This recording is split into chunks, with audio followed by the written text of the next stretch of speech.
Hello guys, it's the Inbox Collector here with the 1996 flashback series. This was the last series ever produced on this long card with Wolverine in the background. Kicking things off, we've got Savage Wolverine. There he is, a repainted Wolverine figure. These are all repaints. They're basically all variants of previous released Toybiz X-Men figures. This was a very lazy, uninspired set really. There was a Savage Land Wolverine comic, I've read it. I don't know which came first, the figure or the comic. More than likely it was the comic, but here he is, Savage Land Wolverine on long card. I was meant to do these figures quite some time ago, but literally couldn't remember where I'd placed them. But yes, very cool. Comes with those sort of silver weapons that you can add to him. I don't know why, because he's got claws. I never understand why they add swords and knives and things.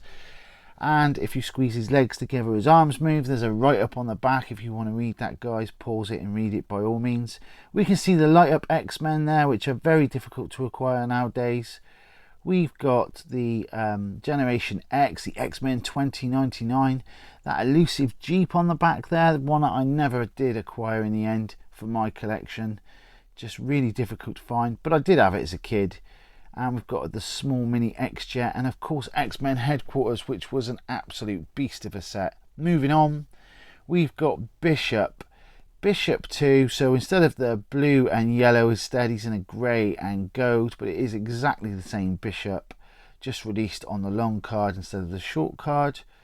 And he comes with a few weapons there. Very difficult to find, much more harder to find than the first Bishop, even though the first Bishop's pretty difficult now. Not most, but there are some Toybiz figures that are just difficult to acquire. There he is with his guns. You can see it's the same Bishop. Very cool, but yeah, just a variant repaint. That's all he is. But nevertheless, I think they just did less of these. They just were towards the end, and then after this it all changed. The card backs changed and everything else. Next we've got Omega Red. He's got like a cream coloured skin. Purple cheeks instead of like sort of silver in the original one. Just a complete different repaint. Got silver instead of white, and the skin colour, as you can see, is different. I've actually got the other one next to him so you can see the difference. I do prefer the original one over the repaint, but the repaint is harder to find, although there was a seller online in America that had like 8 of them, which is crazy, but in general they are much more difficult to find. There he is, Omega Red. Wolverine's one of his biggest foes, him, Sabretooth. They're definitely up there.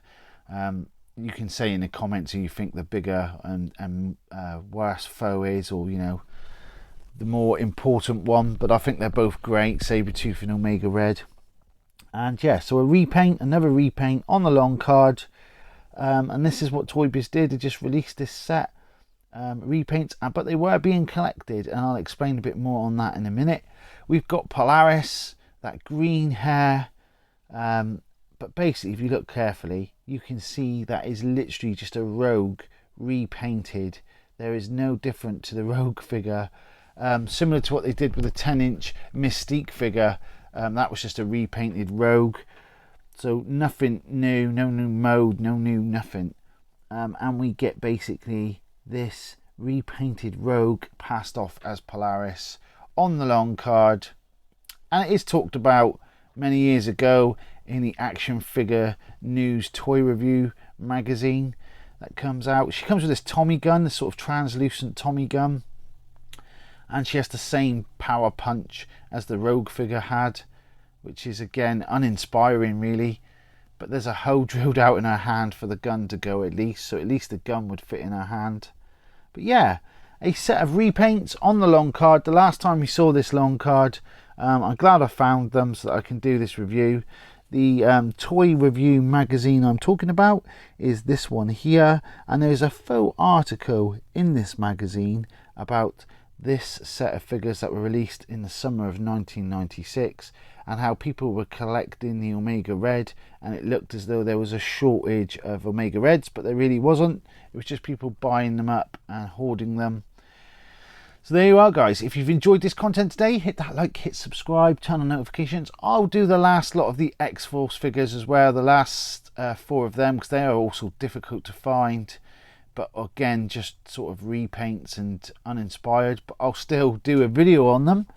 Yes, thanks guys, thanks for watching. Quick review today, just a look at these old repaint variants, but I just find it interesting. I just think it's interesting that that's what they decided to do and just release them.